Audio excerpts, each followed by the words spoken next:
মোটামুটিভাবে ৭০ দশক থেকে অস্ট্রেলিয়ায় বাঙালিদের অভিবাসন শুরু হয়েছিল। সে সময়ের টগবগের তরুণদের অনেকেই আজ অবসর জীবন যাপন করছেন, আবার অন্যরাও অবসর জীবন থেকে খুব বেশি দূরে নন। তাই অবসর জীবনে নানা দিক নিয়ে চিন্তাভাবনা করছেন অনেকেই। সম্মিলিতভাবে কিছু করা যায় কিনা সে বিষয়ে আলোচনা করার জন্য গত ১৪ই জুন সিডনির উত্তর পশ্চিমাঞ্চলীয় সাবার্ব বেলাভিস্তায় থাই ওয়াটারফ্রন্ট রেস্টুরেন্টে ডক্টর আব্দুল হক এবং জনাব মোস্তফা আবদুল্লাহর উদ্যোগে একটি প্রাথমিক আলোচনা সভার আয়োজন করা হয়েছিল। যেমন আমার কাছে মনে হচ্ছে আজকের সূত্রপাতে যারা আজকে এসছে তাদেরকে নিয়ে একটা ডাটাবেস তৈরি করা এবং তাদেরকে এনকারেজ করা যে আমরা অন্যদের নামও তাদের পারমিশন নিয়ে এই লিস্টে অ্যাড করতে পারি কিনা। এই ডাটাবেসটা আমার মনে হয় আমাদের খুব কাজে লাগবে। এখানে কি কেউ অস্ট্রেলিয়াতে কোনো বাংলাদেশি সিনিয়র সিটিজেনকে একলা একটা বাসায় থাকেন, কেউ কারোর অভিজ্ঞতা আছে? এবং আমার সেটা অভিজ্ঞতা হলো মাত্র গত সপ্তাহে প্রথম, এবং সেখানে গিয়ে আমার মনে হলো যে আমরাও নিশ্চয়ই কিউতে আছি সেরকমভাবে একলা থাকা, যেটা আমাদের জন্য কালচারালি খুব একটা নতুন জিনিস। তা আমি আশা করব যে আমাদের মিটিংয়ের অ্যাটেন্ডেন্স আরও বাড়বে এবং আমরা আরও গঠনমূলক কথাবার্তা বলতে পারবো। ধন্যবাদ, খোদা হাফিজ। আচ্ছা, তো আমরা যে এই দিক থেকেই যাই, if anybody is willing to share. আমি অল্প একটু শেয়ার করি। জি, ধন্যবাদ মুস্তফা ভাই, হক ভাই, এটা অর্গানাইজ করার জন্য। এটা ওয়েল সর্ট অফ একটা জিনিস ছিল যে আমরা এতদিন করতে পারি। কমিটমেন্টটাকে আর একটু জোরালো করার জন্য আমার মনে হয় যে একটা ফিনান্সিয়াল কন্ট্রিবিউশন, যে ১,০০০ হোক ৫,০০০ হোক এরকম করে, যে আমরা ৫০ জন লোক যদি পাই তাহলে ৫০ জন will contribute $5,000 or $1,000 each, then will একটা ক্যাপিটাল ক্রিয়েট করে আমরা একটা ভেঞ্চারে যেতে পারি। গিয়ে ওইটা একটা কমার্শিয়াল আসপেক্ট যদি দেয় তাইলে আমরা অনেক লোক পাবো ভবিষ্যতে যারা এটাতে ইন্টারেস্টেড হবে। এই দিক থেকে who would be interested to share? Faruk ভাই, আপনি? যে প্রস্তাব দিয়েছেন ইজ পারফেক্ট। আজকে বেশি বাড়াতে গেলে আবার কিছু হবে না, আর একটা মডারেট অ্যাম্বিশন নিয়ে আমাদের শুরু করতে হবে। আচ্ছা, number 1, Bangladesh senior citizen forum. আমরা বাংলাদেশে থাকি না, তো নামটা বোধহয় অ্যাপ্রোপ্রিয়েট না। ওটা আমাদের লোকালিটির একটা আইডেন্টিফিকেশন থাকতে হবে। আব্দুল হক তো অনেক দিন ধরে চেষ্টা করতেছিল অনেক কিছু করতে, কিন্তু সমস্যা হলো আমিও দু একবার গেছি, জমি দেখলাম $1 মিলিয়ন, এখন ডিপোজিটের মানি পাওয়া যায় না, তার মধ্যে দেখা যায় জমির দাম বেড়ে গেল $5 মিলিয়ন। তো ইন্টেনশন ওয়াজ ভেরি গুড, কিন্তু প্রসিজিওরটা আমার মনে হয় আরও একটু ডিপলি চিন্তা করা দরকার। আমার মনে হয় কিছু করতে গেলে it should be taken as a business venture, যে একটা কোম্পানি, এই কোম্পানি একটা সিনিয়র সিটিজেনের জন্য অ্যাকোমোডেশন করবে। বড় জিনিস করার ব্যাপারে দুটো জিনিস করা যায়, যেটা হলো collectively if you want to collect money and build a project, এটা ফিজিবল না। এখানে আসলে একটা অর্গানাইজেশন ফর্ম করা উচিত এবং এর মধ্যে we should invite people who are interested to invest. কারণ দুটো কারণ থাকতে পারে, কেউর এবিলিটিরও ব্যাপার আছে আর ইন্টারেস্টেরও ব্যাপার আছে, whether I want to invest or not. ওখানে কিন্তু that might be even a separate group যারা who might be interested to invest, and then they take the venture. এই যে বড় একটা জমি কিনে ভিলা করা, এগুলোর মধ্যে they might be business people, they might be other professional যারা ইনভেস্ট করতে চান আর কি। ওটাকে আমরা এই অর্গানাইজেশনটা ফর্ম করে আমরা ওদেরকে এনকারেজ করতে পারি, ইয়ে করে আপনারা একটা কোম্পানি ফর্ম করেন, করে you try to do something আর কি। আর সবাই মিলে আমরা $5 করে আরও 20 বছর চলে যাবে আর কি। আর জমিটা হয়ে গেলে কেন ইন ফিউচার 5 ইয়ার বা 5 ইয়ার 10 ইয়ার পরে জমি কিনা সম্ভব হবে না, যে হারে দাম পাচ্ছে। এই জন্য হয়তো 50 জন 1 লাখ টাকা করে দিলেও 50 লাখ হয়ে গেল।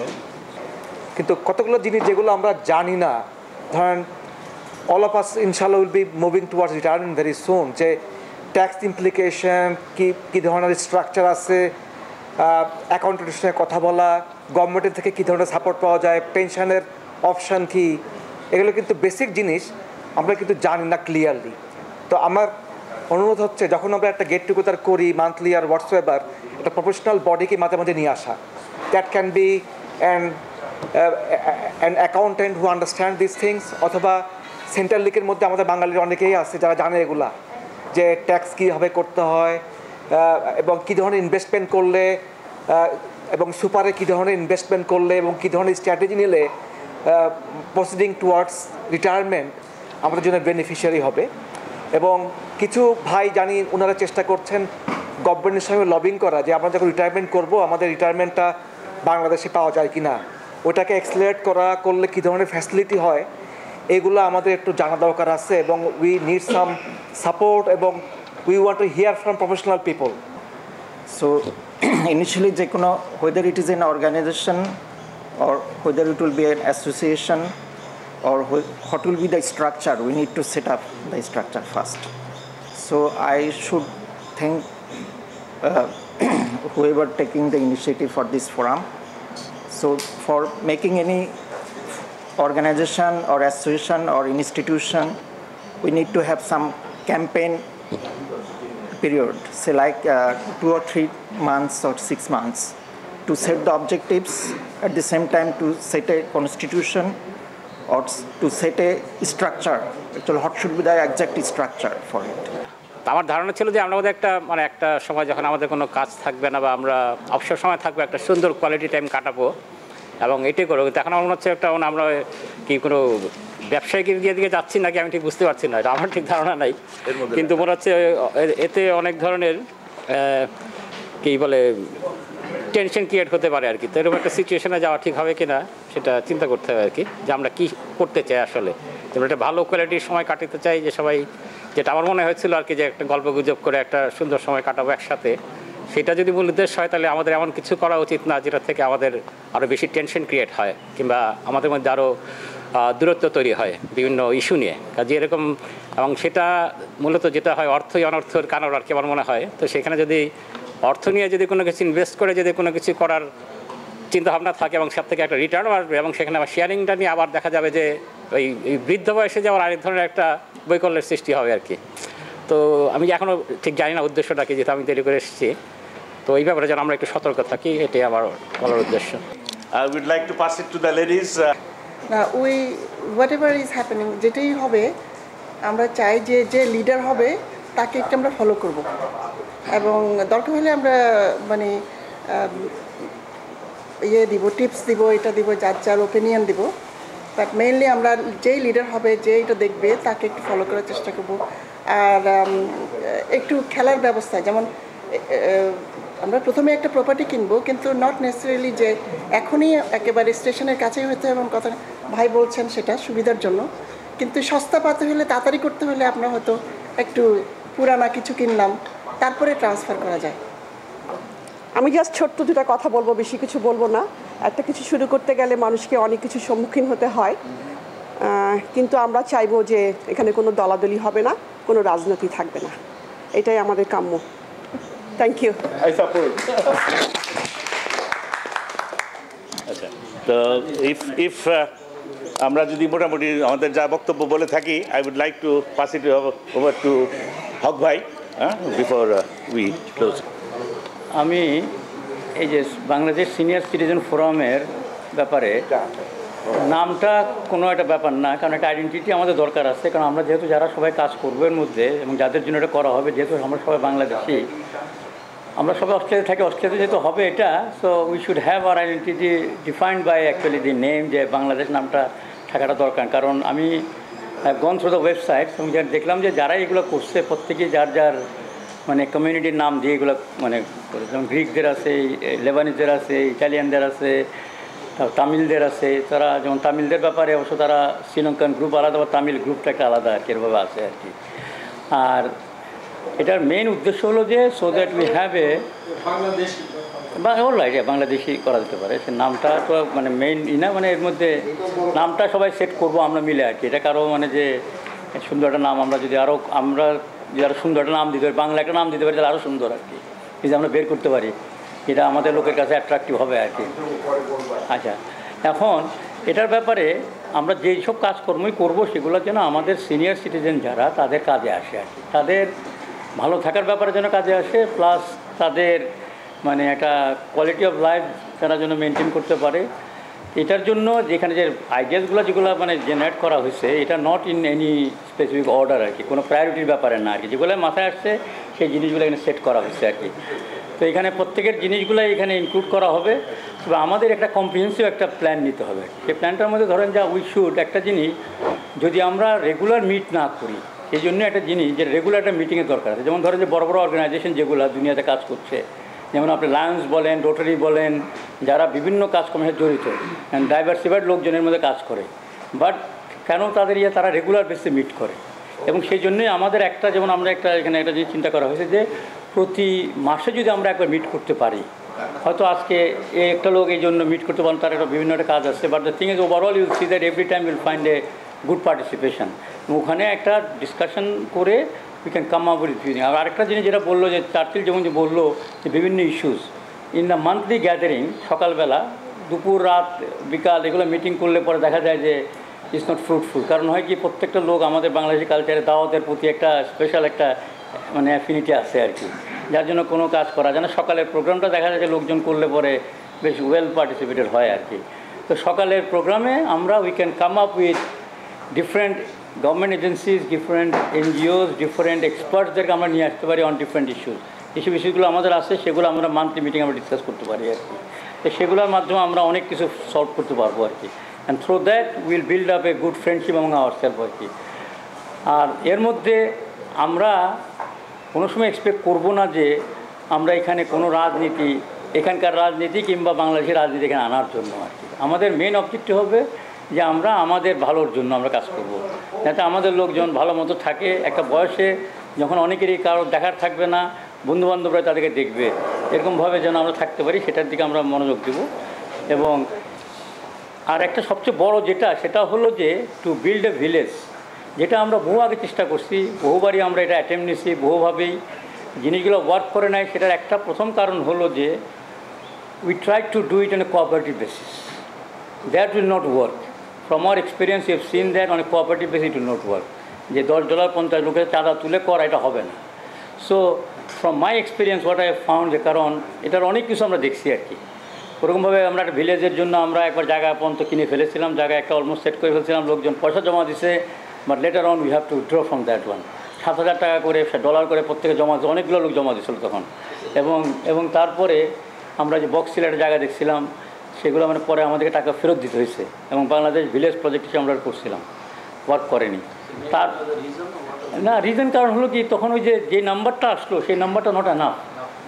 এবং ওখানে রেজিস্ট্রেশন করছিল, আমরা একটা বানাইছিলাম মানে একটা লিগাল ফ্রেমওয়ার্ক দ্বারা করেছিলাম ওর জন্য লোককে দিয়ে। তাতে হলো কি, আমরা লোকের কাছে যারা তখন প্রায় 100-200 লোক প্রায় এর মধ্যে $20 করে জমা দিচ্ছিল। But the 4,000 or some dollar we collected, but that money has to go to the solicitor for preparing the whole thing. এবং তারপরেও সলিসিটার আমাদের অনেকটা মাফ করে দিচ্ছে, কারণ সে বললো যে ঠিক আছে, তোমরা যেহেতু মানে যেটা ওয়ার্ক করতে পারো না, we don't want any further money আর কি। তো ইনিশিয়াল একটা ডিপোজিট দিয়ে এগুলো আমাদের টাকাটা চলে গেছে। এবং তারপরে আমরা সেকেন্ডারিতে আমরা 55+ হিসাবে একটা 50+ একটা মানে প্রোগ্রাম আমরা করছিলাম। এবং সেই প্রোগ্রাম তখন আমরা বেশ কিছু লোক জড়ো হয়েছিলাম। আমরা we went to the ropes ক্রসিংয়ে আমরা মিট করছিলাম। এবং সেখানে ওই যে ল্যান্ড লিজ কোম্পানি, তখন ওরা যেটা বিল্ড করতেছে, আরও 5 বছর আগের ঘটনা আর কি। তখন আমাদেরকে তারা আমাদেরকে বিরাট ওই যে তাদের যে মেইন হলটা সেটা দিল। এবং দে এক্সপেক্টেড যে will buy one of their, কারণ তারা তখন একটা phase of the senior citizens লিভিংয়ের করে ফেলছিল। এবং দে এক্সপেক্টেড যে will buy the next phase আর কি। এবং সেখানে তাদের সিস্টেম যেটা ছিল, they have in every phase they have 26 মানে ভিলাস অর সিঙ্গেল মানে ওই ফ্লোর আর কি, একটা ফ্লোরে 26টা করে ইউনিট আর কি। তার মধ্যে তারা আমাদের বললো যে if you buy what will do তোমরা। এবং অনেক দিন তারা আমাদের পিছিয়ে ঘুরছে, যে দে এক্সপেক্টেড যে আমাদের 25 জন লোক আগায় আসবে এবং will go for that. And the price was really very reasonable, কারণ তখন তারা বোধহয় less than 250,000 তারা চাচ্ছিল একটা 2 বেডরুম ভিলার জন্য আর কি। তা এখন তারপরে তারা অনেকগুলো ফেস করে ওগুলো সব তারা বিক্রি করে ফেলছে। And even they took us to গ্রেস্টেনে একটা তাদের হোস্টেলের মতো আছে আর কি, যেগুলো ইন্ডিপেন্ডেন্ট লিভিংয়ের জন্যই খুব সুন্দর। ওটাও দেখালো যে আমরাও তাদেরকে বললাম যে এত দূরে লোক আসতে চায় না, তো আমাদেরকে একটু কাছাকাছি কিছু দেখাও। তো তারা আমাদেরকে নিয়ে গেলো গ্রেস্টেনে, বললো যে এটা তো অত ফার অ্যাওয়েতে না, তোমরা এখানে তো তোমাদের জন্য ভালো হবে। বাট আমাদের লোকজন তো এগুলোতে ইন্টারেস্টেড হয়নি। তো তার অনেকগুলো কারণ ছিল। প্রথম কারণ ছিল আমার মনে হয় যেটা লোকজন তখন ওই বয়সটা অ্যাটেন্ড করে না, মোস্ট অফ দ্য পিপল। তারা তখনও ওই সেটেলমেন্টে অনেকেই চিন্তাভাবনা করছিল। এখন ধরেন যে আমাদের third generation, first generation, second generation, third জেনারেশনও চলে আসছে আর কি। And second generation are well established এখন মোটামুটি। তো এখন আমরা নিজেরাও সেটেলড হয়ে গেছি। আমার মনে হয় যে if any project we take, ইনশাআল্লাহ will be able to succeed. তো এখন আমাদের যেটা আইডিয়া সেটা হলো যে যেটা বলতেছিল যে আমাদের মধ্যে থেকে আমরা এখন কোঅপারেটিভ বেসে, আমাদের আইডিয়াটা কোঅপারেটিভ বেসের না, আমার যে পার্সোনাল আইডিয়া কোঅপারেটিভ বেসের না, সেটা হলো যে 10-20 people can come forward with a certain amount of money, and what they will do, তারা মিলে একটা ল্যান্ড কিনে ওখানে আইডেন্টিক্যাল ওই বাড়ি ঘরগুলো করবে আর কি। এবং সেখানে আমাদের নিজেদের আর্কিটেক্টটাকে দিয়ে আমরা ডিজাইনটা করলাম, এবং সেখানে তারা ওই 20 জন ধরেন যে 21টা বাড়ি বানালো, 20টা বাড়ি বানালো, একটা বাড়িকে তারা একটা কমিউনিটি হাবের মতো করলো আর কি, যেখানে দে ক্যান মিট টুগেদার এবং other activities they can do আর কি। এবং এটার ব্যাপারে আপনারা অনেকে জানেন হয়তো, সেটা হলো যে this houses can be rent out, but only condition যে এই বাড়িগুলা আপনাকে ভাড়া দিতে গেলে 55 বছরের উপরে লোকের কাছে ভাড়া দিতে হয় আর কি। এবং সেটা কিন্তু দেওয়া যায়, কোনো অসুবিধা, ভাড়াটি আজকাল পাওয়া কোনো ব্যাপার না, এগুলো পাওয়া যায়। সুতরাং ইন্ডিভিজুয়াল এটা কোনো কেউ এখান থেকে পয়সা বানানোর ব্যাপার না, যারটা সেই ওন করবে, এবং সে খালি হলো যে আমরা we will all live together আর কি। তারা থাকতে গেলে থাকতে পারলো, কেউ যদি না থাকে he can rent it out, তার রেন্টাল রিটার্ন সে পেয়ে যাবে আর কি। একটা স্ট্যাটার মতো, রেলওয়ে স্ট্যাটার মতো সেখানে করলো আর কি। So this is the main objective এখানে সব কিছুর। এবং অনেক রেগুলার বেসিস আমরা মিট করি, we can do lot of things আসলে, and hopefully will be able to do this thing. We have, আমরা সবাই এখন একটা বয়সে যেখানে আসছি, সবারই ফাইন্যান্সিয়াল অ্যাবিলিটিও আছে, সবই আছে। Only thing is the intention, আমরা থাকবো কিনা এক জায়গায়, এবং এটা প্রয়োজনীয়তা কতটুকু। যার প্রয়োজনীয়তা আছে সে কিন্তু আসবে, যে প্রয়োজন ফিল করবে না সে কিন্তু আসবে না। আর আরেকটা জিনিস আমি বলি, যেমন আমি ওই যে when I was going through the website, আমি দেখলাম যে তামিলরা, এটা সবার জানা উচিত, যে they have set their senior citizen এই অর্গানাইজেশন ইন 1991। তামিলরা 1991 with 28 senior citizen they form this group. এখন তাদের মেম্বারশিপ হলো অ্যাবাউট 1000 লোক তাদের মেম্বার, রাফলি অ্যাবাউট 1000, অ্যান্ড রেগুলারলি তারা মিট করে। অ্যান্ড দে হ্যাভ অ্যাবাউট 22 না 26 তাদের নিজস্ব ইউনিট আছে, যারা বিভিন্ন জায়গায় তারা কিনছে আর কি। অ্যান্ড দে হ্যাভ তারা রেগুলারলি মিট করে স্ট্র্যাথফিল্ড একটা জায়গায়, তাদের ওখানে তাদের একটা সেন্টার করছে কিছু একটা, সেখানে করে। আর সবচেয়ে ভালো যেটা আমার কাছে লাগলো সেটা হলো যে তাদের যখন কোনো লোক মারা যায়, হোয়াট দে ডু, তাদের এই যে 1000 লোক, দে পে $10 ইচ। কোনো একটা লোক মারা গেলে তারা $10 দিয়ে দেয়, and they raise $10,000, and with that they cover all the final expenses. এবং up till now they have done the funeral of 186 of their senior citizens over the years. এবং total money they spend for this purpose is about 750,000. So এখন তারা যদি করতে পারে, so Y Kant আমরা পারবো না? এটা কোনো চিন্তাই করে না। We will be able to do this thing very ইনশাআল্লাহ। কারণ এখন অনেক লোকজন এখানে আছে, আমাদেরও নাম্বার যদি আমরা চিন্তা করি যে 55 and over, আমাদেরও কিন্তু খুব কম হবে না নাম্বার, কিন্তু it will be big number আসলে। অ্যান্ড আরেকটা জিনিস হলো যে if you can start something, ইনশাআল্লাহ in the next 5 years will see lot of people. And আর আরেকটা জিনিস, একটা যদি আমরা ভিলেজ করতে পারি এভাবে, ইউ উইল সি দ্যাট লোকজনের মধ্যে কনফিডেন্স আসবে, and then will have more villages ইনশাআল্লাহ ফর দ্য বাংলাদেশ কমিউনিটি। এই আমি বলছিলাম। তারপরে এবং এর জন্য একটা অর্গানাইজেশন ফর্ম করা দরকার। এটা আজকেরটা হলো জাস্ট টু গেট টুগেদার হয়ে এক জায়গায় হয়ে আমরা একটা জিনিস করতে যাচ্ছি। কী ধরনের ফর্মেটে আমরা যাব সেটা আমাদের ডিসকাশনের ব্যাপার। Let's discuss this thing and try to start একটা অ্যাডহক কমিটি করে give assignment to some of the people so that they can come up with the একটা কনস্টিটিউশন প্লাস আদার থিং করে আমরা যেন উই ক্যান প্রসিড। এটা নিয়ে বসে থাকাটা ঠিক হবে না আসলে। We should really proceed. Thank you everyone. আসসালামু আলাইকুম। Thank you.